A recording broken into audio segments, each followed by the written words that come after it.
की ज्योतिषाची नक्की सुरुवात कुठे झाली. म्हणजे ज्योतिषशास्त्र, एक तर याला आपल्याकडे शास्त्र म्हटलं गेलं आहे. होय. हां, शास्त्र म्हणजे काय?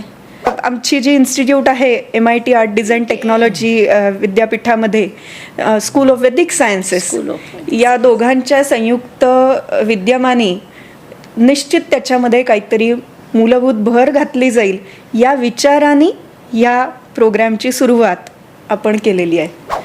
सुरुवातीला नक्षत्र आणि त्यांच्या सगळ्यांचा जो विचार आहे, कालगणनेचा जो विचार आहे, तो नंतर जोडला गेला यज्ञाशी. प्राचीन ज्ञान परंपरा आणि आधुनिक विद्यापीठीय शिक्षण यांचा संगम आवश्यक आहे असं तुम्हाला का वाटलं? आता पायथागोरसचा सिद्धांत म्हणून जो प्रसिद्ध आहे तो मुळात आपल्याकडे अपस्तंभ धर्मसूत्रामध्ये येतो.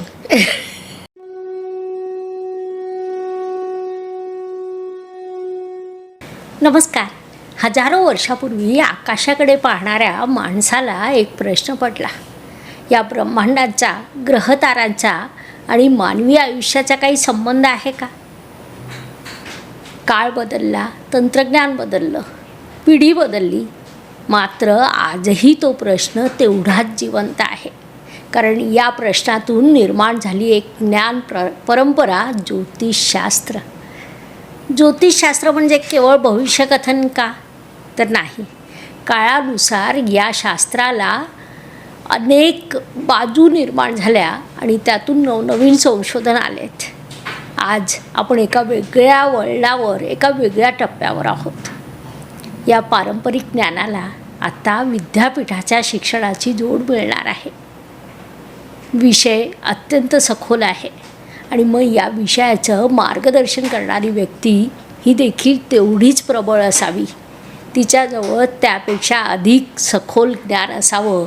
आणि आज आपल्याला तशा सखोल ज्ञान असलेल्या गेस्ट प्राप्त झालेल्या आहेत. हा पॉडकास्ट अत्यंत वेगळा असेल, नेहमीपेक्षा वेगळा असेल, सखोल असेल. भारतीय शास्त्राबद्दल, ज्ञानाबद्दल तुम्हाला एक वेगळ्या उंचीची माहिती आजच्या पॉडकास्टमधून प्राप्त होणार आहेत. कारण आज आपल्याकडे आलेले आहेत MIT ADT युनिव्हर्सिटी पुणेच्या असोसिएटेड डीन आणि प्राचार्य माधवीताई. नमस्ते ज्योतिताई. माधवीताई गोडबोले. आता मी ओळख करून देण्यापेक्षा येणाऱ्या 10 मिनिटात तुमची आणि त्यांची ओळख होणार आहे.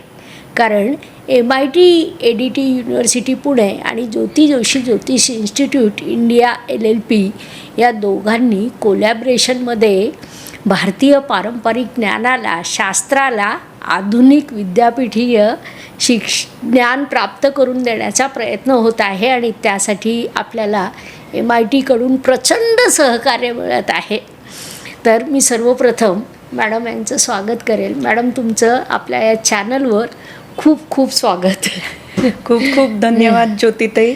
आणि तुमच्या माध्यमातून आज मला अनेक लोकांशी बोलता येणार आहे, संवाद साधता येणार आहे. त्यामुळे अगदीच मनःपूर्वक धन्यवाद. आणि आपले प्रेक्षक नंतर तुम्हाला प्रश्नही विचारतील. नक्की. मी अगोदर एक प्रश्न विचारते. हो. काळ बदलला आहे. आज आपण AIच्या काळात आहोत. AI, आधुनिक टेक्नॉलॉजी असं सगळं असताना ज्योतिषशास्त्राला विद्यापीठीय शिक्षण प्राप्त व्हावं हे तुम्हाला का वाटलं? ज्योतिताई, सध्या तुम्ही YouTube उघडलत ना, तर ज्योतिषशास्त्राचा कोणताही अभ्यासक किंवा त्याच्यामध्ये थोडीशी रुची असणारा असं कोणीही त्याच्यावरती गेला ना, की बऱ्याचदा आजकाल ॲस्ट्रोगुरू, ॲस्ट्रोसेज, AI ज्योतिष गुरु असे सगळ्या ॲडव्हर्टाइजमेंट आपल्याला वरती येत असतात. आणि त्याच्यामध्ये जर का ॲडव्हर्टाइजमेंटमध्ये पाहिलं ना, तर अनेकदा असं दिसतं की अरे हे कसं काय यांनी सांगितलं. हो, हा प्रश्न सगळ्यांना पडणं हे साहजिक आहे. पण मग या प्रश्नाचं उत्तर आपल्याला थोडं पाठीमागच्या काळात जाऊन बघावं लागतं. बरोबर. कसं आहे ना, की सुरुवातीपासनं जर का पाहिलं, म्हणजे वेदांना जगताचा आधार मानलेला आहे आपल्या परंपरेमध्ये. वेदोखिलो जगद्मूलम असं म्हटलेलं आहे. तर तिथे जाऊन पाहिलं तर असं लक्षात येतं की ज्योतिषाची नक्की सुरुवात कुठे झाली. म्हणजे ज्योतिषशास्त्र, एक तर याला आपल्याकडे शास्त्र म्हटलं गेलं आहे. होय. हां, शास्त्र म्हणजे काय, तर शास्त्र ही अशी विद्येची शाखा आहे जिथे ती अतिशय संशोधनात्मक पद्धतीने, विश्लेषणात्मक विचाराने अशी ती शाखा विकसित झालेली आहे. तर अशी ही ज्योतिषाची शाखा आहे. आणि तिचा आधार जर का पाहिलं तर तो आहे गणित. मग गणितावरती आधारित कॅल्क्युलेशन्स, हा पद्धत चुकली, मध्ये काहीतरी गोंधळ केला कॅल्क्युलेशन करणाऱ्यांनी, तर पंचायत होऊ शकते. पण म्हणून गणित शास्त्र चुकीचं आहे का, तसं नाही आहे. आम्ही नेहमीच म्हणतो की ज्योतिषी चुकू शकतं, ज्योतिषशास्त्र चुकणार नाही. तर त्या अनुषंगाने जे मधले धागेदोरे आपले हरवलेले आहेत, नक्कीच हरवलेत मधल्या काळामध्ये, कारण ती हजारो वर्षांची परंपरा आहे. तर या सगळ्यामध्ये कुठेतरी आपले काही धागेदोरे हरवलेले आहेत हे नक्की. पण मग शोधायची, विशेषतः नालंदा युनिव्हर्सिटीमध्ये जे आपलं नुकसान झालं ते कधीही भरून निघू शकत नाही. अगदी खरं आहे. पण मग ती पद्धत किंवा ते हरवलेले धागेदोरे हे शोधून काढण्याची जबाबदारी कुणाची, तर खरं म्हणजे संशोधकांची.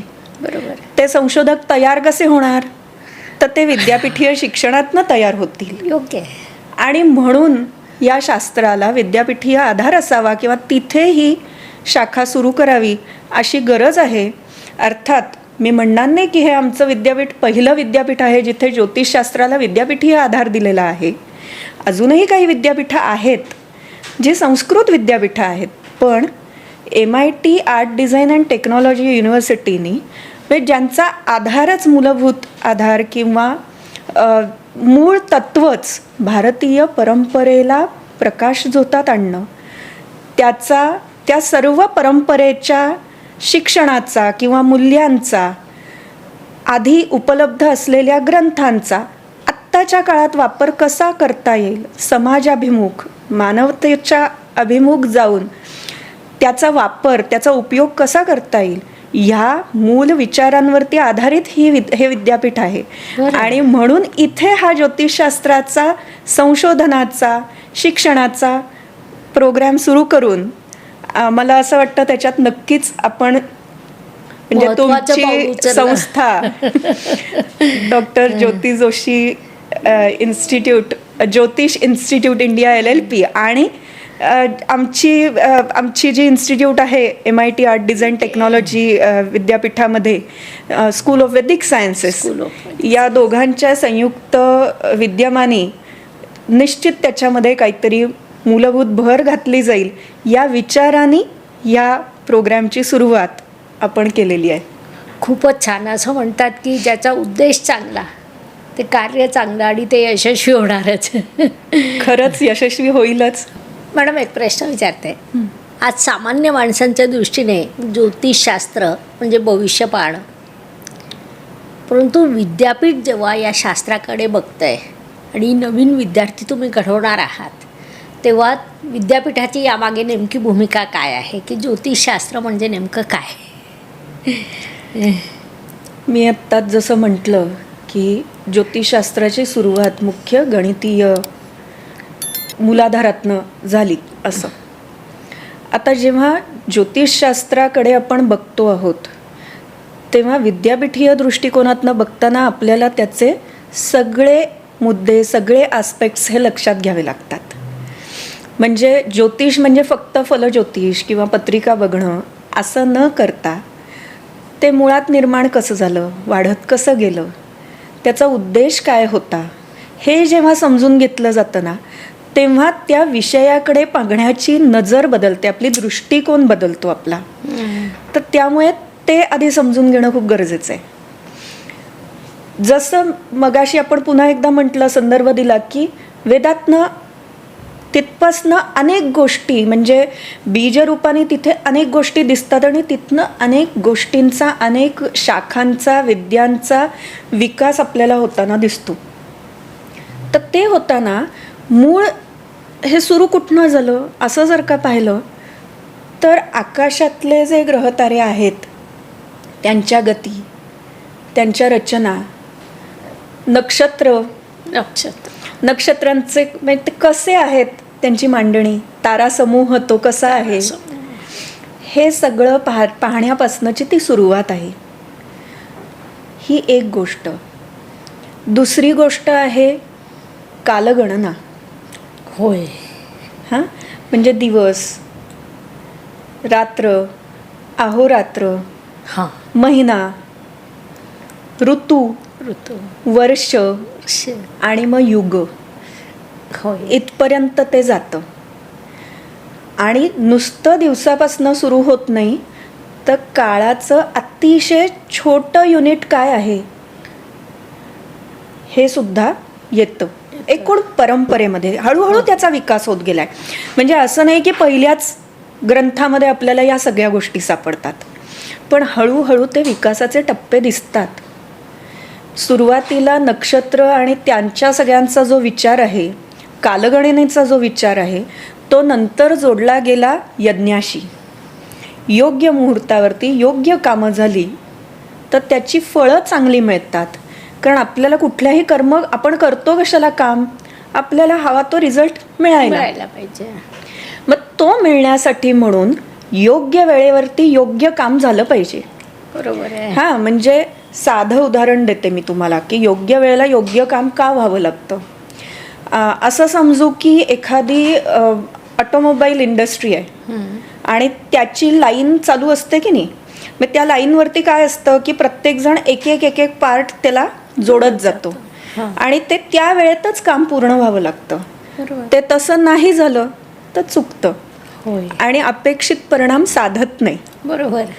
तर त्या दृष्टीने योग्य वेळेला योग्य काम झालं तर योग्य परिणाम साधले जातील, हे लक्षात घेऊन यज्ञीय फळ जर का अपेक्षित आहे. पुन्हा एकदा यज्ञाशी जोडताना मी इथे अतिशय प्रामाणिकपणे आणि खूप जाणीवपूर्वक नमूद करू इच्छिते की आपल्याकडे फक्त मोक्ष संकल्पना किंवा मोक्षप्राप्ती एवढाच परिणाम अपेक्षित नव्हता. अभ्युदय आणि निःश्रेयस या दोन्ही गोष्टी आपल्यासाठी तितक्याच महत्त्वाच्या आहेत. म्हणजे तुम्हाला भौतिक समृद्धी नको आहे का, तर ती पण हवी आहे. आणि त्याच्या बरोबरीने आंतरिक समृद्धी, मोक्षप्राप्ती ही पण तितकीच गरजेची आहे आपल्याला. त्या दोन्ही अपेक्षित परिणाम हे यज्ञाने साधणार आहेत. आणि म्हणून खरं म्हणजे आपल्याला हा परिणाम साधता यावा म्हणून मुहूर्त आणि ग्रह आणि या सगळ्याचा विचार केला गेला. त्याच्यानंतर जर का पाहिलं गेलं तर काय दिसतं, तर त्याच्यानंतर हे यज्ञीय किंवा याच्याशी जोडलं गेलेलं परिमाण, कालमापन, त्यातल्या अजून छोट्या छोट्या गोष्टी, बारकावे, हे साधण्यासाठी म्हणून अजून अधिक वापरलं गेलं. ते कसं वापरलं गेलं, तर काळाची डायमेन्शन्स आहेत, त्याची गती आहे, तो सगळा विचार पुढे न्यायशास्त्रात आला. मी वेदांपासनं वेदांग ज्योतिषानंतर कालमापन, न्यायशास्त्रामध्ये या सर्व गोष्टी होता मग पुढच्या टप्प्यामध्ये कसं आहे की हे मानवासाठी, मानवतेसाठी किंवा मानवतेपेक्षा सुद्धा समाजासाठी उपयुक्त शास्त्र बनलं पाहिजे. कारण समाज आणि समृद्ध, परिपूर्ण, विकसित समाज, शांतताप्रिय समाज, त्याचबरोबरीने ज्ञानाकडे, म्हणजे ज्याची वाटचाल ज्ञानाकडे होतीये किंवा त्यांना ज्ञान मिळवण्याची इच्छा आहे, असा जो समाज आहे, अशा पद्धतीचा समाज विकसित व्हावा, ही सुरुवातीपासूनची धाटणी आहे भारतीय परंपरेची. आणि मग तो विकसित समाज हा कसा असला पाहिजे किंवा कसा झाला पाहिजे, मग त्याच्यासाठी त्यातल्या समस्या सोडवण्यासाठी या शास्त्राचा विकास झाला. त्याच्या पुढे समाजाचा केंद्रबिंदू हा व्यक्ती आहे. त्यामुळे व्यक्तीचे प्रश्न सोडवले, कुटुंबाचे सोडवले, पर्यायाने समाजाचे सोडवले जाणार आहेत. आपल्या शास्त्रामध्ये तर अजून एक गोष्ट आपल्याला अगदी प्रकर्षाने दिसते, म्हणजे ज्योतिषशास्त्राचा उपयोग रोजच्या याच्यामध्ये कुठे झालाय, तर अर्थशास्त्र जर का पाहिलं, म्हणजे राजाशी संबंधित जर का शास्त्र पाहिलं, तर राजानी रोज सकाळी स्वतःचं भविष्य ऐकायचं आहे. हो. हां, असं सांगितलेलं आहे तिथे. ते म्हणजे त्याच्या दिनचर्येतच आहे ते. का की त्याला कुठलाही प्रॉब्लेम आला तर ते राज्यावरती परिणाम होणारा आहे तो. म्हणून राजाने स्वतः जपून वागायचंय आणि नियमाने वागायचंय. खूपच छान. तिथे ते येतं. त्यामुळे पर्यायाने ह्या ज्योतिषाचा विकास म्हणजे ज्योतिषशास्त्राचा विकास हा खूप वेगळ्या पद्धतीने, वेगळ्या उद्देशाने, वेगळ्या अंगाने झालेला दिसतो आपल्याला.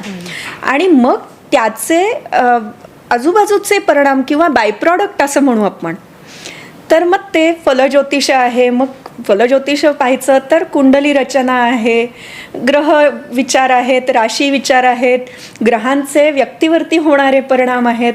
हा सगळा विकास हळूहळू पुढे होत गेलेला आहे. पण याचा मूळ आधार पुन्हा एकदा पाहायचं झालं तर गणित आणि गणितशास्त्रच आहे असं प्रकर्षाने प्रत्येक ठिकाणी जाणवतं. आणि या सगळ्याचा विचार, त्याचं संशोधन, आणि आता पुढे जर का पाहिलं तर ॲस्ट्रोमेडिकल आहेत, सायकोलॉजी आहे, अशा वेगवेगळ्या शाखा आता त्याच्यामध्ये विकसित होत आहेत, ज्याच्यावरती अनेक वेगवेगळ्या पद्धतीने, वेगवेगळ्या धाटणीने अभ्यास केला जातोय, संशोधन केलं जात आहे. पण मग ह्या सगळ्या संशोधनाला एक चौकट किंवा मान्यता कधी प्राप्त होईल? जेव्हा विद्यापीठाच्या स्तरावरती ते संशोधन होईल तेव्हा. परफेक्ट. आणि म्हणून हा सगळा घाट खरं म्हणजे घालायचा विचार विद्यापीठाने केलेला आहे. खूपच छान. म्हणजे आपल्या ऋषीमुनींनी 18 ऋषीमुनींनी शास्त्र निर्माण केलं मानवी कल्याणासाठी.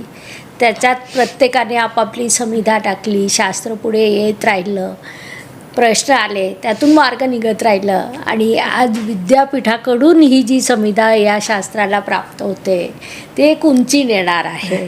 वेदाचं 6वं अंग म्हणजे आपलं ज्योतिषशास्त्र, आणि तुम्ही जसं सांगताय तसं गणित हा त्यातील मुख्य भाग. खूप छान. मला इतकं छान वाटतं आहे आज जे ज्ञान मिळतं आहे तुमच्याकडून ते खूप महत्त्वाचं आहे. एक अजून थोडासा छोटासा उपप्रश्न विचारते. भारतीय नॉलेज सिस्टीमवर प्रचंड चर्चा सुरू असते. तर प्राचीन ज्ञान परंपरा आणि आधुनिक विद्यापीठीय शिक्षण यांचा संगम आवश्यक आहे असं तुम्हाला का वाटलं? कारण बघा कसं झालं ना की आम्ही अनेक वर्ष प्रयत्न करत होतो या कार्यासाठी, परंतु विद्यापीठीय स्तरावर जे सहकार्य किंवा जे तुमच्याकडनं पहिलं पाऊल उचललं गेलं ते प्रथमच उचललं गेलं ॲटलिस्ट महाराष्ट्रात. तर तुम्हाला ही आवश्यकता का वाटली? जसं आत्ता आपण म्हटलं ना ज्योतिताई, की आता नवीन नवीन शाखा खूप येत आहेत. मुळात भारतीय ज्ञानपरंपरा ही सुद्धा समृद्ध ज्ञानपरंपरा आहे आणि त्याचा उपयोग आपण करून घेतला पाहिजे. ही सरकारकडनं, आता भारत सरकारकडनं घेतलं गेलेलं इनिशिएटिव्ह आहे, पाऊल उचललं गेलेलं आहे.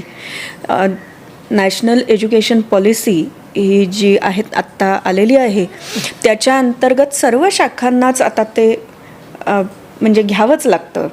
आता ते घेताना त्यांचा दृष्टिकोन काय आहे, म्हणजे भारत सरकारने हे का आणलं मुळात हे समजून घ्यायला पाहिजे. म्हणजे मग आपल्याला विद्यापीठीय स्तरावरती इथे नक्की काय करायचं आहे ह्याचाही एक अंदाज येऊ शकतो. भारत सरकारने हे आणलं कारण कसं झालं आहे ना की आता छोटं उदाहरण पुन्हा एकदा बघूया आपण. पायथागोरसचा सिद्धांत आहे, हो बरोबर. आता पायथागोरसचा सिद्धांत म्हणून जो प्रसिद्ध आहे तो मुळात आपल्याकडे अपस्तंभ धर्मसूत्रामध्ये येतो. पाश्चात्य म्हणजे विद्वानांच्या अनुषंगाने कालगणना केली तरी सुद्धा तो 2200 वर्ष मागे जातो. म्हणजे याचा अर्थ काहीतरी तर होतं आपल्याकडे. मी असं एक संशोधक म्हणून अजिबात क्लेम करणार नाही की आपल्याकडे सगळंच होतं किंवा आपल्याकडे काहीच नव्हतं असंही मी म्हणणार नाही. एक संशोधक म्हणून न्यूट्रल पद्धतीने मला या ज्ञानशाखांकडे पाहिलं पाहिजे. तो माझा दृष्टिकोन तयार झाला पाहिजे. तो कुठे तयार होऊ शकतो? विद्यापीठांमध्ये तयार होऊ शकतो, शिक्षण पद्धतीमध्ये तयार होऊ शकतो. आणि त्या अनुषंगाने कसं आहे ना, पुन्हा एकदा अजून एक वेगळं उदाहरण देते. घर बांधायचं आहे आपल्याला. एखादी जमीन घेऊन ठेवलेली आहे माझ्या आजोबांनी पणजोबांनी. तिथे पणजोबांनी जमीन घेतली, आजोबांनी पाया बांधून ठेवलेला आहे. आता तो लक्षात न घेताच मी पुन्हा एकदा जमीन खणायला लागले पाया भरणीसाठी. हां, चालेल का? चुकतंय. तर मग आपल्याकडे जो पाया बांधून ठेवलेला आहे त्याच्यावरती घर बांधणं किती सोपं आहे. होय. मग हा बांधलेला पाया लक्षात घेणं, त्याचा अभ्यास करणं. मी म्हणणार नाही की त्यांनी पाया बांधून ठेवलाय तर म्हणजे तुम्ही आंधळेपणाने त्याच्यावरती घर बांधा. पण आजच्या आर्किटेक्टला, आजच्या सिव्हिल मेकॅनिकलला जो आहे इंजिनियर, त्यांना तो दाखवून हा किती योग्य आहे, किती अयोग्य आहे, याच्यात सुधारणा करावी लागेल का आहे असाच वापरता येईल, हे पडताळून पाहणं गरजेचं आहे की नाही. खूप छान उदाहरण दिलं. म्हणजे हे इतकं सोपं सुटसुटीत उदाहरण, खूपच छान. तर त्या पद्धतीने हे पडताळून पाहणं गरजेचं आहे. हो. मग ज्या शास्त्राचा आधार गणितीय परिगणना आहेत त्या बघून, त्या लक्षात घेऊन, भलेही धागेदोरे हरवले असतील पण त्या लक्षात घेऊन त्याचा आजच्या काळाला कसा उपयोग होईल हे बघणं खूप गरजेचं आहे. कारण मूळच्या शास्त्राचा उद्देश तोच आहे की मानवतेला, समाजाला याचा कसा उपयोग होईल, त्यांचं आयुष्य परिपूर्ण करायला कसा उपयोग होईल आणि त्यांना धर्म अर्थ काम मोक्ष जे चतुर्विध पुरुषार्थ आहेत त्याची प्राप्ती कशी होईल हे बघणं, हाच या शास्त्राचा उद्देश आहे. मग हा उद्देश साध्य करायचा असेल, बरं हे धर्म अर्थ काम मोक्ष हे फक्त त्याच काळात लागत होते का? नाही, हे आत्ता पण आहेच आहेत. या 4 गोष्टी मिळवण्यासाठी मनुष्याचं जीवन सतत धडपडतंय किंवा कोणीही मनुष्य धडपडतोय. मला माझी कर्तव्य पार पाडायची आहेत, मला सुखसमृद्धी हवी आहे, मला माझ्या सर्व इच्छा पूर्ण करायच्या आहेत, परिपूर्ण करायच्या आहेत आणि मला आंतरिक समाधान मिळवायचं आहे. हेच तर 4 मनुष्याचे इतिकर्तव्यता म्हणता येईल मनुष्याच्या जीवनाची. त्याच्याकडेच आपली वाटचाल आहे. मग ज्या शास्त्राचा उद्देश हा या 4 गोष्टींची परिपूर्तता करून देणं आहे किंवा त्याला मदत करणं आहे, तर त्या शास्त्राचा अभ्यास झाला पाहिजे आणि आत्ताच्या काळात ते कसं लागू होईल याच्यासाठी अभ्यास झाला पाहिजे. होय, काळाला अनुसरून. हां, आता याच्यामधलं अजून एक छोटं उदाहरण देते की आजच्या काळाला कुठे कुठे उपयोग होऊ शकतो आणि कसा कसा उपयोग होऊ शकतो. हां, म्हणजे हे अगदी नेहमीचं खरं म्हणजे उदाहरण आहे, पण तरी मला इथे नमूद करावं असं वाटतं. हवामान खात्याचे अंदाज चुकतात पण पंचांगात दिलेले अंदाज अजूनही बरोबर येतात. परफेक्ट. का? कारण गणितावरती आधारित परिगणना. याच बरोबरीने पुढच्या येणाऱ्या घटना, तुम्हाला आठवतं तुम्ही एक उदाहरण सांगितलं होतं की तुम्हाला कळलेलं होतं की ॲक्सिडेंट होणार आहे, टाळता नाही आला पण काही उपाय करून त्याचा सौम्यता त्याच्यामध्ये आणता आली. मग ह्याने तुमच्या आयुष्याला सुखकरता लाभली. तुमचं जे काम चालू आहे त्याच्यात अडथळे आले नाहीत. बरोबर. झाली घटना घडणार होती ती घडणारच होती पण त्याचं सौम्य रूप अनुभवायला मिळालं. हे जर का प्रत्येकाला अनुभवायला मिळालं, आता ह्याच्या पलीकडे जाऊन अजून मेडिसिनमध्ये त्याचा उपयोग होतोय. होय. कुंडलीवरनं, पत्रिकेवरनं त्याच्या गोष्टी काढता येतात की कुठे प्रॉब्लेम आहे, काय प्रॉब्लेम येऊ शकतो. त्या पद्धतीने जर का सुरुवातीपासनं काही उपाययोजना सुरू केल्या तर नक्कीच आपल्याला त्याचा उपयोग होऊ शकतो. होय. ॲस्ट्रोमेडिसिन खूप छान कळतं की कोणतं तत्व बिघडलंय, शरीराच्या कोणत्या अवयवाला प्रॉब्लेम आहे, ते अवयव कोणत्या ग्रहाशी संबंधित आहे आणि त्याचे उपाय इतके सोपे असतात, ते आयुर्वेदाशी रिलेटेड येतात. खरंय. तर ॲटोमॅटिक आरोग्य संपन्न आयुष्य जगण्यासाठी हे शास्त्र आपल्याला खूप मदत करतं. का मदत करतं माहिती आहे? सांगा. कारण शरीर हे साधन आहे धर्म अर्थ काम मोक्षाचं. होय. आणि म्हणून शरीर नीट ठेवणं, आरोग्य राखणं, स्वास्थ्य रक्षण करणं हा पर्यायाने ह्याचा एक आस्पेक्ट आहे, अँगल आहे. खूप छान. त्यामुळे आता ह्याच्यामध्ये पुन्हा कोणीतरी प्रश्न नक्की विचारू शकेल की पत्रिका खरी आहे किंवा वेळ खरी आहे, योग्य आहे की नाही, हे कसं कळायचं. पण त्याला वेगळे ठोकताळे असतात, शास्त्राने ते सांगितलेले आहेत. त्यामुळे आपलं शास्त्र खूप प्रगत झालेलं आहे. मधल्या काळात म्हणजे आमच्या अगोदरच्या पिढ्यांनी जे अभ्यास केला, एक KP ज्योतिष म्हणून आहे, तिथून ते संशोधन करता येतं आणि संशोधन करून योग्य अंमलबजावणी देखील करता येते. आणि या बाबतीत आता मी तुम्हाला अजून पुढचा एक छोटासा प्रश्न विचारेन. म्हणजे तुम्ही हे जे सांगितलं ते खरंच खूप छान आहे. आपण अजून चर्चा करू, शास्त्राच्या अनेक शाखा आहेतच. पण मुख्यतः जे हजारो विद्यार्थी म्हणजे आपल्या संस्थेमध्ये गेल्या काही काळात जवळपास 24,000 विद्यार्थ्यांनी या शास्त्राचा अभ्यास केला. किती छान. त्यांना सगळं येतंय, शास्त्र येतंय. मग आता त्यांनी MA शिकावं का? आणि जर त्यांनी MA केलं तर त्यांना आणि पर्यायाने समाजाला, देशाला त्याचा काही बेनिफिट होऊ शकतो का? आजच्या ना ज्योती, ते धक्काधक्कीच्या काळामध्ये प्रत्येकाला याची गरज लागते. समुपदेशन. बाहेर कोणी कितीही काहीही बोलू देत, हां, पण नक्की पुढे काय आहे माझ्या वाढून ठेवलेलं, हे प्रत्येकाला जाणून घ्यायची इच्छा आहे. होय. कारण आज इतका ताण आहे, त्या ताणातनं त्यांना कुठेतरी समुपदेशन लागतं आहे, कुठेतरी उपाय लागत आहेत, कुठेतरी भविष्यकथन किंवा नक्की काय आहे भविष्यात दडलेलं याचं काही मार्गदर्शक तत्व लागत आहेत. हा एक भाग झाला. याला जोडून अजून एक भाग सांगेल जो आमच्या अनुभवात रोज येतो. काय होतं ना की आज प्रत्येक माणूस एकटा पडतोय.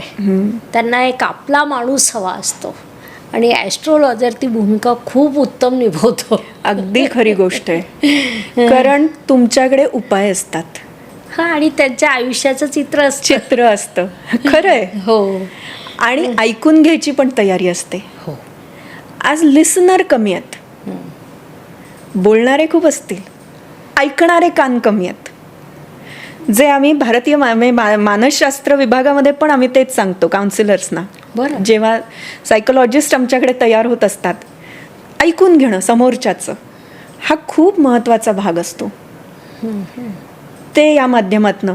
बरं, आता एवढंच देतोय का? म्हणजे करिअरच्या संधी भरपूर उपलब्ध आहेत. बरं.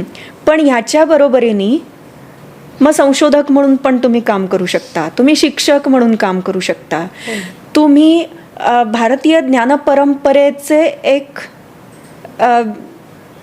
म्हणजे तुम्ही एक प्रतिनिधित्व करू शकता खूप चांगल्या पद्धतीने.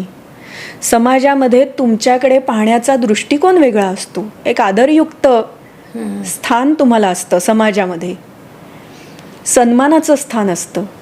तर या सगळ्याच दृष्टीने मला वाटतं म्हणजे संशोधक म्हणा, शिक्षक म्हणा, किंवा पुढे मी जसं म्हटलं की वेगवेगळ्या ज्ञानशाखा विकसित होतात. मेडिसिनल ॲस्ट्रॉलॉजी आहे. मध्ये मी ना काही लोकांशी चर्चा केली होती. तर त्यांनी मला काय सांगितलं, सर्जन होते ते, एक डॉक्टर जे होते ते म्हणे आम्ही अमावस्या पौर्णिमेला ऑपरेशन शक्यतो टाळतो कारण त्यावेळेला रक्तस्राव जास्त होतो. खरी गोष्ट आहे. अशा काही ठोकताळे पण आहेत जे कदाचित बाहेर सांगितले जात नाहीत, पण स्वतः डॉक्टर मात्र ते सांभाळत असतात. ते तत्व सांभाळणारे डॉक्टर्स हे जास्त. असाच एक अनुभव आला की आमच्याकडे C-सेक्शनला येतात ना, तर त्या महिलेची तारीख अमावस्येच्या नंतर येत होती. तर डॉक्टरांनी तोच सल्ला दिला की बघा अमावस्यामध्ये आहे तर तेव्हा अचानक आरोग्याला प्रॉब्लेम येऊ शकतात, आपण अमावस्येच्या अगोदरच करू. कारण अमावस्येच्या अगदी नंतर दुसऱ्या दिवशी येत होती. आणि जेव्हा आम्ही कुंडलीचा अभ्यास करतो तेव्हा अमावस्येनंतर ज्या बालकाचा इमिजिएट जन्म होतो तर कसं होतं ना, सूर्य आणि चंद्र, आणि अमावस्येपेक्षा जास्त प्रभाव पौर्णिमेचा होतो अजून. बरोबर. तर जन्मापूर्वीच्या ग्रहस्थितीच्या बालकावर थेट परिणाम होतो. अगदी बरोबर आहे. कारण चंद्राचा प्रभाव हा जलतत्वीय सगळ्या ह्याच्यावरती होतो. जसा तो भरती ओहोटीला होतो तसाच तो शरीरामध्ये जे 70% पाणी आहे होय त्या जलतत्वावरती पण होणार तो. त्यामुळे ह्या पद्धतीने विचार करावाच लागतो. ही एक शाखा झाली. जसं मी म्हटलं तसं सायकोलॉजीशी रिलेटेड काही ॲस्ट्रो शाखा निर्माण होत आहेत. त्या पद्धतीने काही विकास चालू आहे. शेतीमध्ये नक्षत्र विज्ञान खूप महत्त्वाचं आहे ते. ऑर्गॅनिक शेती, ऑर्गॅनिक फार्मिंगमध्ये त्याचा विचार होतो आहे. आपल्याकडे तसे पूर्वी ग्रंथ पण आहेत उपलब्ध. कृषी पराशर जर का पाहिलात हां, तर संपूर्णपणे नक्षत्र, कुठल्या नक्षत्रावरती कुठलं काम करावं, बियाणं कधी केलं तर त्याचा परिणाम होतो, ते नीट राहतं, तयार करायचं, या कधी जोतायचं, कधी नांगरायचं, विहीर कधी खणायची, या सगळ्याचा विचार आपल्याकडे झालेला आहे. ऑर्गॅनिक आणि त्याचे दिसतायत परिणाम, कारण आता त्याचे प्रयोग चालू आहेत. अशा विविध शाखांमध्ये या ॲस्ट्रॉलॉजीचा, ज्योतिषशास्त्राचा वापर आता पुढे येतोय. ॲस्ट्रॉनॉमी ही तर शाखा आहेच आहे, ती तर किती मोठी शाखा आहे.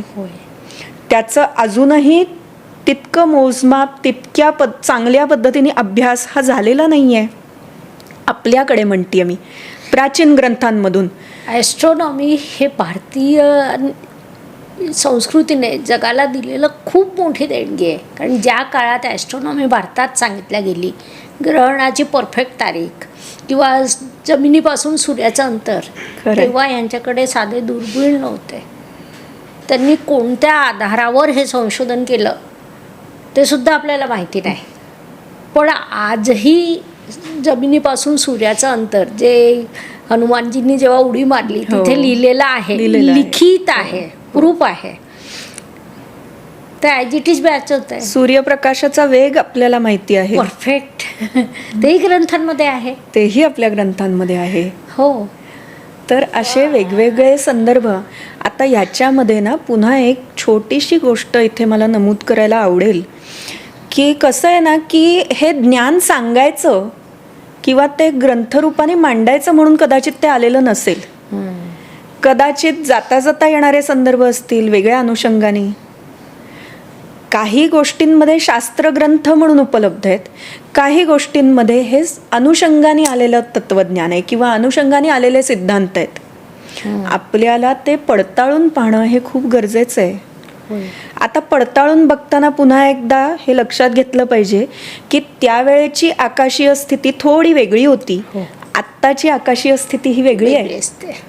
या दृष्टीने सुद्धा पूर्वीचे सिद्धांत, पण सिद्धांत चुकीचे नाही आहेत, ते सिद्धांत आत्ताच्या घडीला, आत्ताच्या गणनेला कसे लागू पडतील, काय होईल, त्यातनं काय परिणाम साधतायत हे बघणं खूप गरजेचं आहे. संशोधन आलं. हां, कारण म्हणजे पूर्वी उत्तरायण कधी सुरू व्हायचं, माघात सुरू व्हायचं, आता ते पौषात सुरू होत आहे. म्हणजे स्थिती बदलली आहे ग्रहांची. पर उत्तरायण आणि दक्षिणायन हे माहिती होतं आपल्याला. महाभारतात पितामह भीष्मांनी वाट पाहिली होती, म्हणजे लिखित आहे. हो. तर ह्या सगळ्या कितीतरी टर्मिनॉलॉजीज येतात. तर या सगळ्या गोष्टी पुन्हा एकदा खणून पाहिल्या पाहिजेत. त्या शास्त्रांचं नीट अवलोकन झालं पाहिजे. त्याच्यासाठी ती शास्त्र ही शास्त्राच्या पद्धतीने शिकली पाहिजेत. कारण कसं आहे की आता पुन्हा एकदा मी तुम्हाला मेडिकल सायन्स किंवा सायकोलॉजीचं उदाहरण इथे देईन. मेडिकल सायन्स हे जर का ॲलोपॅथी किंवा अँटीबायोटिक्सकडे जायचं झालं तर ती पॅथी वेगळ्या पद्धतीने जाते, वेगळ्या दृष्टिकोनाने जाते. पण आयुर्वेद हा वेगळ्या दृष्टिकोनातनं येतो. मग आयुर्वेदाचा अभ्यास करताना त्यांच्या मूल प्रकृती, त्रिदोष या सगळ्या सिद्धांतांवरती आधारित करावा लागतो. त्रिगुण का करायचा आहे? कारण ती त्याची चौकट आहे. ती चौकट समजून घेतली म्हणजे मग आपल्याला पुढच्या गोष्टी समजतात. त्यामुळे प्रत्येक शास्त्राची पाश्चात्य दृष्टिकोन वेगळा आहे, आपल्याकडची शास्त्र पाहिजे तर आपल्या चौकटीतनं, आपल्या दृष्टिकोनातनं जर का ती पाहिली तर ते अधिक नीट आणि सखोल समजेल.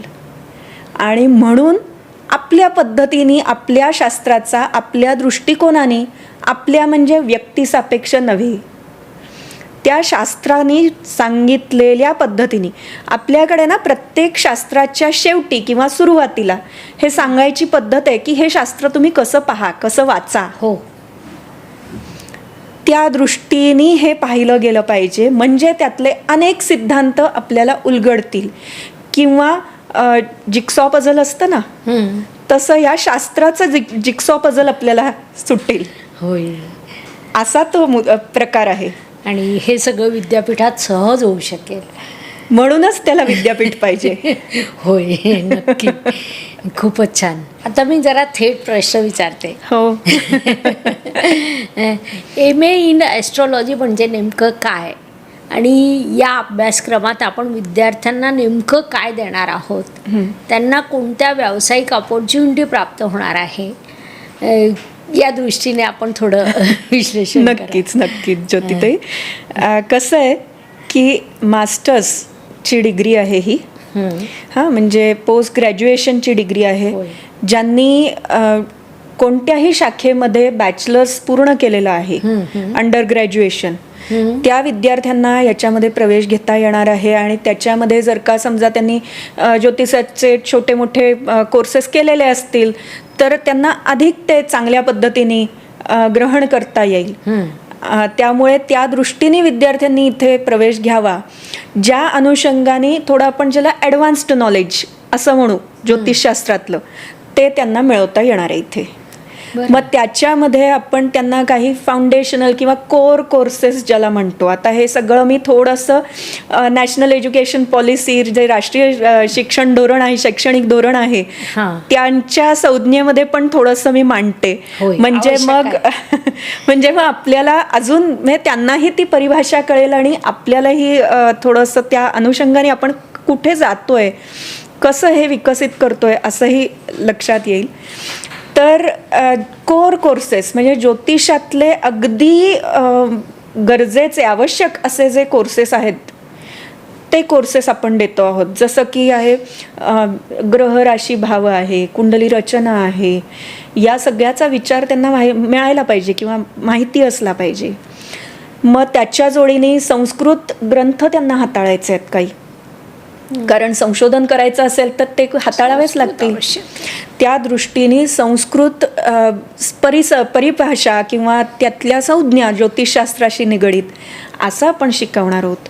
आता हे शिकवत असताना त्याबरोबरीने त्याला प्रॅक्टिकलची जोड देणार आहोत आपण. प्रॅक्टिकलची जोड देत असताना कसं आहे की म्हणजे कुंडली रचना म्हटलं तर नुसतं कुंडली रचना म्हणजे थेरॉटिकल नाही शिकवायची आपल्याला, त्यांना करून पण घ्यायचं आहे त्यांच्याकडनं.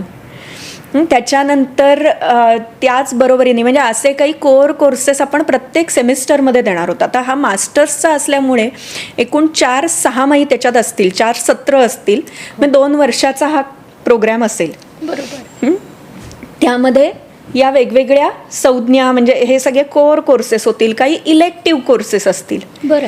हां, मग त्याच्यामध्ये आपण वास्तुशास्त्र शिकवू, न्यूमरॉलॉजी शिकवू, त्याच्यानंतर पामिस्ट्री शिकवू, असे वेगवेगळे जे आहेत त्यातल्या शाखा ज्योतिषशास्त्रातल्याच केपी पद्धती आहे, जे पद्धती आहे, तर अशा वेगवेगळ्या गोष्टी आपण त्यांना शिकवणार आहोत. एकूण परिपूर्ण होऊन विद्यार्थ्यांनी बाहेर पडावं अशी यातली संकल्पना आहे. आणि मग त्याच्या अनुषंगाने शेवटच्या सत्रामध्ये मात्र त्यांनी पूर्णपणे संशोधन करायचं आहे, म्हणजे जाऊन हँड्स ऑन ट्रेनिंग आपण ज्याला म्हणतो ना, की प्रत्यक्ष ज्ञान करायचं, फील्डवरती जायचंय, फील्डमध्ये काम करायचंय आणि त्यातनं अनुभव घ्यायचा आहे. त्याच्यासाठी गुरूंचं मार्गदर्शन त्यांना मिळेल, वैयक्तिक लक्ष असेल त्यांच्यावरती गुरूंचं, आणि गुरु शिष्य संवादातून माध्यमातनं म्हणजे त्यातनं म्हणजे ती जी आपली ज्ञानपरंपरा आहे की गुरु शिष्य गुरूंसमीप बसून आपल्याला हे ज्ञानार्जन करायचं आहे, तर अशा पद्धतीने हा सगळा अभ्यासक्रम पुढे जाणार आहे. आणि त्यातनं नक्कीच नुसतं पत्रिका बघणं नव्हे तर पाम हिस्ट्री आहे, वास्तुशास्त्र आहे, किंवा इतर ज्योतिषाचे जे प्रकार आहेत, संशोधन असेल, शैक्षणिक असेल, किंवा इवन पॉडकास्ट तयार करायचे आहेत तुम्हाला, तर त्या अनुषंगाने तुम्हाला काय लागणार आहे, त्याचं पर्सनॅलिटी ग्रूमिंग, या सर्व गोष्टी आपण या अभ्यासक्रमात सामावलेल्या आहेत. त्यामुळे आपला विद्यार्थी हा परिपूर्ण होऊन समाजामध्ये आपण त्याला पाठवू, ज्या योगे समाजालाही त्याचा उपयोग होईल आणि विद्यार्थ्यालाही काही उपजीविका मिळेल, असे दोन्ही परिणाम यातनं साधतील, अशा पद्धतीने आपण या प्रोग्रामचं डिझाईन केलेलं आहे. खूपच छान. आणि आपण जेव्हा परवा बोलत होतो तर एकूण 1200 तासाचं आपण नियोजन केलेलं आहे. आणि दुसरं म्हणजे आपण हे गृहीत धरलं आहे की आपले विद्यार्थी हे प्रोफेशनल आहेत. हो, त्यामुळे आपण ऑनलाईन आणि ऑफलाईन याचं एक कॉम्बिनेशन केलं आहे. अगदी खरं आहे. त्याबद्दल बोलता येईल का? हो. कसं आहे, आता शैक्षणिक धोरणाअंतर्गत 40% ऑनलाईन चालू शकतो एखादा विषय घेतलेला, 60% ऑफलाईन चालू शकतो. ते असं कॉम्बिनेशन करून दिलंय. आणि हा मुळात आपण प्रोफेशनल कोर्स म्हणूनच बघतो आहोत, लॉन्च करतो आहोत, प्रोफेशनल प्रोग्राम म्हणून. आणि त्या अनुषंगाने म्हणून आपल्याला हे ब्लेंडेड मोड, ऑफलाईन ऑनलाईन आणि काही प्रमाणात ऑनलाईन काही प्रमाणात ऑफलाईन अशी परवानगी देण्यात येते शासनाकडनं. त्याचा आपण फायदा करून घेऊन आपण हा प्रोग्राम लॉन्च केलेला आहे. खरंच आहे. आम्ही असं म्हणतो, कोणतीही ग्रहस्थिती पूर्ण चांगली किंवा पूर्ण वाईट नसते. कोणतीही घटना पूर्ण चांगली किंवा पूर्ण वाईट नसते. अगदी खरंय. त्यामुळे त्याचे फायदेही आपल्याला मिळालेले आहेत. होय. आणि म्हणजे जेवढ्या गोष्टी येतात ना, त्याच्यातनं काहीतरी चांगलं उचलावं, हे आपल्याला आपल्या परंपरेने नक्कीच शिकवलेलं आहे. ते आपण त्यामुळे बालपणापासून घरात संस्कारच आहेत. खरंय. खूप छान. म्हणजे आज ॲस्ट्रॉलॉजी मी नव्याने समजून घेते तुमच्याकडून. ज्योतिताई, हे मला लाजवण्यासारखं आहे, कारण मला खरंच काही येत नाही. एक जाता जाता आपलं जे काय वाचन झालेलं आहे या क्षेत्रात काम करत असल्यामुळे त्याच्यावरती ही माझी पोपटपंची आहे खरं म्हणजे. त्यामुळे मॅडम, हा अभ्यासक्रम कोणासाठी आहे? ज्यांनी अगोदर खूप अभ्यास केला आहे त्यांच्यासाठी आहे, जे अगदीच नवीन आहे त्यांच्यासाठी आहे, नेमकं कुणाकुणासाठी आहे, आणि काय काय संधी नंतर उपलब्ध होणार आहेत? मगाशी आपण शास्त्रीय परिभाषेत त्याची एलिजिबिलिटी सांगितली की कोणासाठी आहे, की जे ग्रॅज्युएटेड आहेत आणि UG झालेलं आहे, अंडर ग्रॅज्युएशन, आणि ज्यांना मास्टर्स करायचं आहे किंवा मास्टर्स पण झालेलं आहे पण ज्योतिषशास्त्रामध्ये पुन्हा एकदा करायचं आहे विद्यार्थी आपल्याकडे, तर त्यांच्यासाठी आहे. आता दुसरं, आपण मगाशी म्हटलं की ज्यांनी काही ज्योतिषाचा कोर्स केलेला आहे, ज्योतिषशास्त्राचा, किंवा याच्यामध्ये काही वाचन केलेलं आहे असं आपण म्हटलं मगाशी, प्रॅक्टिस करताय, अभ्यास केलाय, तर त्यांना सुद्धा जर का डिग्रीची जोड मिळाली तर ते अधिक ऑथेंटिक होतं खरं म्हणजे. हां, तर त्यांच्यासाठी तर आहेच. पण मी पुन्हा एकदा शास्त्राचा आधार घेऊन सांगेन की वेदांत शास्त्राचा अधिकारी कोण असं सांगताना शंकराचार्यजी म्हणतात की मुमुक्षू, ज्याला मोक्षाची इच्छा आहे तो. तसं ज्याला हे शास्त्र जाणून घ्यायची इच्छा आहे, मनापासनं त्याच्यामध्ये काही काम करायचं आहे, त्या सगळ्यांनी ह्याच्यामध्ये प्रवेश घेतला तर चालेल. खूप छान, अगदी थेट आणि परफेक्ट सांगितलं. आता ह्याच्यामध्ये व्यवसायाच्या संधी आहेत का? मग तर नक्की आहेत. बरं, जसं आपण म्हटलं मगासपासून, आपण शैक्षणिक आणि संशोधनात्मक संधी तर भरपूर पाहिल्या, वेगवेगळ्या क्षेत्रातल्या पाहिल्या. त्याच पद्धतीने त्याच्याच जोडीने न्यूमरॉलॉजी आहे, अंकशास्त्र आपण याच्यात घेणार आहोत, त्यामुळे त्याच्यामध्ये काम करता येणार आहे. त्याच्यानंतर वास्तू आहे, वास्तुशास्त्र आहे, कन्सल्टन्सी आहे, काउन्सिलिंग आहे, स्वतःची प्रॅक्टिस त्यांना सुरू करता येणार आहे. त्याच्यानंतर रायटिंग आहे. हां, आजकाल ब्लॉग रायटिंग सुरू करतात, तिथे संधी आहेत. वेगवेगळ्या माध्यमांसाठी रायटिंग करावं लागतं, तिथे संधी आहेत. पॉडकास्ट आहेत, छोटे असतील मोठे असतील, रील्स असतील, इन्फ्लुएन्सर बनायचंय. अजून एक संधी सांगते मी तुम्हाला, ती आम्हाला अनुभवातून आलेली आहे काही फॅक्टरी चालक आमच्याकडनं स्टाफ निवडताना ॲस्ट्रोलॉजीचा अगदी वापर बरोबर आहे. करतात. त्याच्यात 2 विषय येतात की त्यांचे जे प्रोडक्ट आहे त्या प्रोडक्टला कारकत्व असणारे ग्रह त्या स्टाफकडे असतं आणि त्यांना जे स्टाफकडून अपेक्षित आहे ते त्याच्या पत्रिकेत असतं. खरी गोष्ट आहे. म्हणजे एवढं ते सूक्ष्म असतं आणि एवढं छान म्हणजे बऱ्यापैकी उत्पन्न प्राप्त होतं. खरं आहे. तर आणि फॅक्टरीला उपयोग होतो आणि त्या स्टाफला सुद्धा आपण जे म्हणतो जॉब सॅटिस्फॅक्शन ते प्राप्त होतं, कारण त्यांच्या पत्रिकेतील ग्रहांच्या कारकत्वानुसार त्यांनी जॉब मिळालेला असतं. म्हणजे अशा तर असंख्य संधी उपलब्ध आहेत. होय.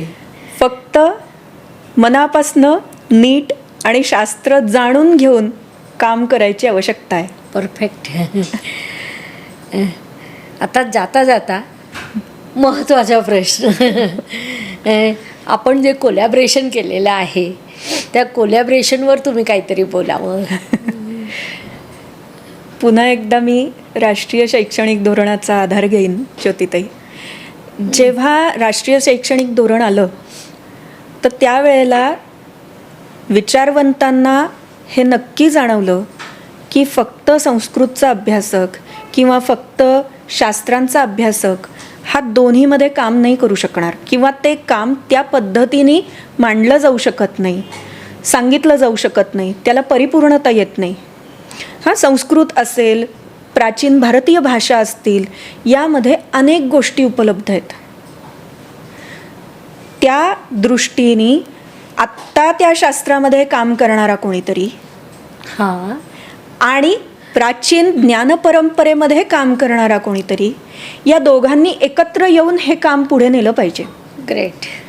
तर त्यातनं अपेक्षित परिणाम साधतील, तर त्यातनं अपेक्षित मूल्य बाहेर येतील, तर त्यातनं अपेक्षित अभ्यास, संशोधन आणि समाजोपयोगी काम होईल.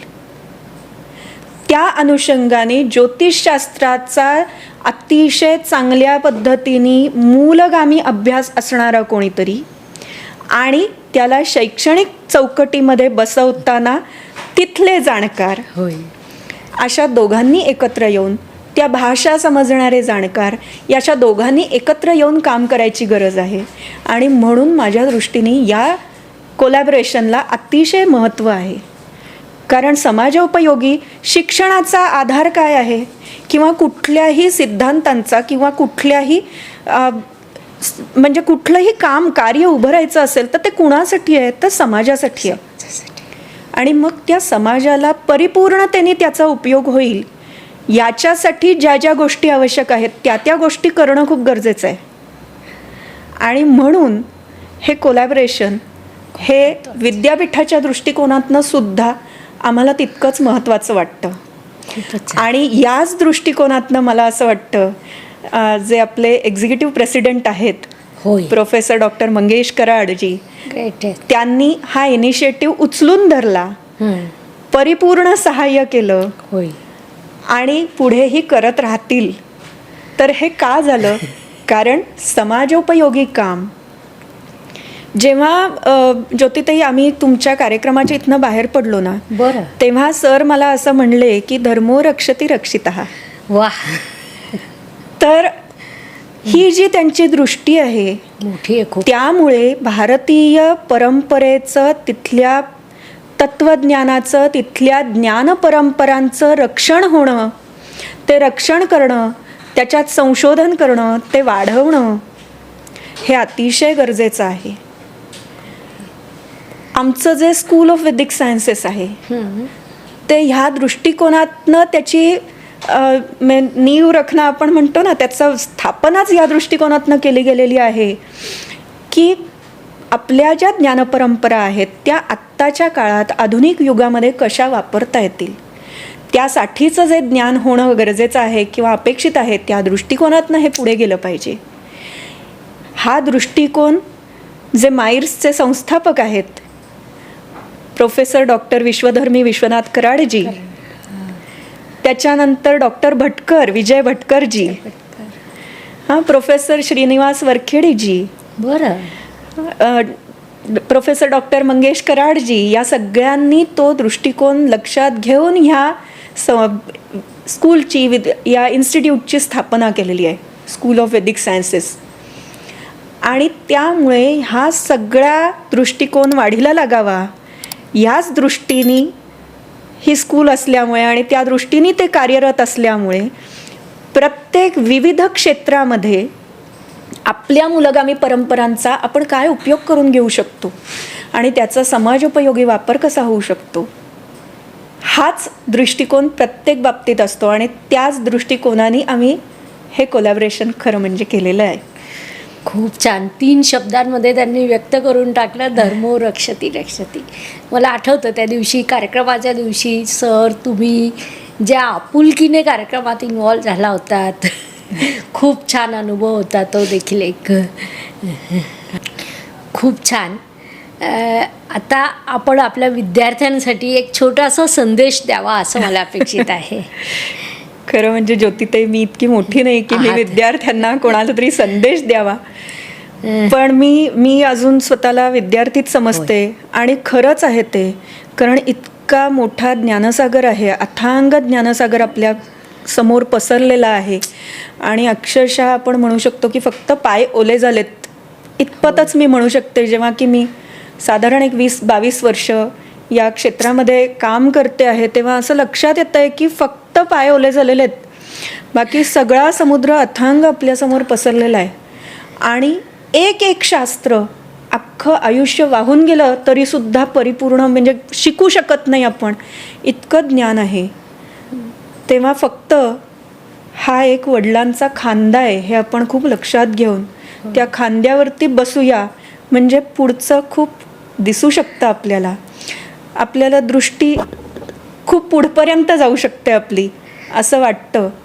त्यामुळे जास्तीत जास्त लोकांनी, विद्यार्थ्यांनी, आपल्या प्रेक्षकांनी या सगळ्या जो आपण सुरू केलेला यज्ञ आहे त्या यज्ञामध्ये आहुती द्याव्यात. सगळ्यांनी हळूहळू करत जुळत जावं, एवढंच मी म्हणेन. अजून काय सांगू. खूपच छान. समुद्रातील ओंजळवर पाणी पण आपल्या हातात अजून आलं नाही आहे. खरंय. खूप छान. आणि तुमच्यासारखे तज्ज्ञ जेव्हा म्हणतात मी अजूनही विद्यार्थी आहे, तेव्हा हे खरे आपल्या देशातील, आपल्या संस्कृतीचे संस्कार आहेत. मॅडम खूप खूप धन्यवाद. आपण अत्यंत मोलाची महत्त्वपूर्ण माहिती दिली. ज्योतिषशास्त्र हे फक्त भविष्यकथनाचा मार्ग नाही, तर त्याला अत्यंत खोली आहे. मानवी आयुष्य सुखद समृद्ध करण्याचं हे एक मार्ग आहे. आणि ते आपण अत्यंत सोप्या उदाहरणांनी, सोप्या शब्दात, थेट समजेल अशा भाषेत सांगितलं. त्यामुळे ज्यांना ज्योतिष शिकायचं आहे त्यांनी, आणि ज्यांना फक्त माहिती हवी आहे त्यांनीसुद्धा हा पॉडकास्ट आवर्जून पाहावा.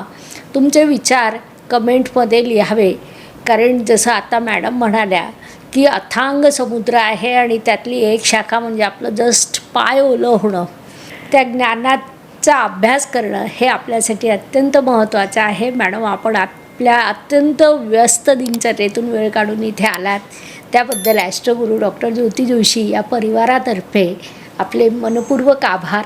धन्यवाद. शुभम भवतु. जय ज्योतिष. नमस्कार. शास्त्राचा अभ्यास करण्यासाठी माझी मराठीतून 11, हिंदीतून 2 अशी पुस्तकं प्रकाशित झाली आहे. विशेष बाब म्हणजे मी स्वतः संशोधित केलेली ज्योती जोशी पद्धती अर्थात जे पद्धती या विषयावर स्वतंत्र ग्रंथ उपलब्ध आहे, त्याचा देखील लाभ घ्यावा. यूट्यूबची कार्यप्रणाली ही मुख्यतः लाईक, शेअर आणि सबस्क्राईबवर चालते. Please like, share and subscribe the channel. धन्यवाद. शुभम भवतु. जय ज्योतिष.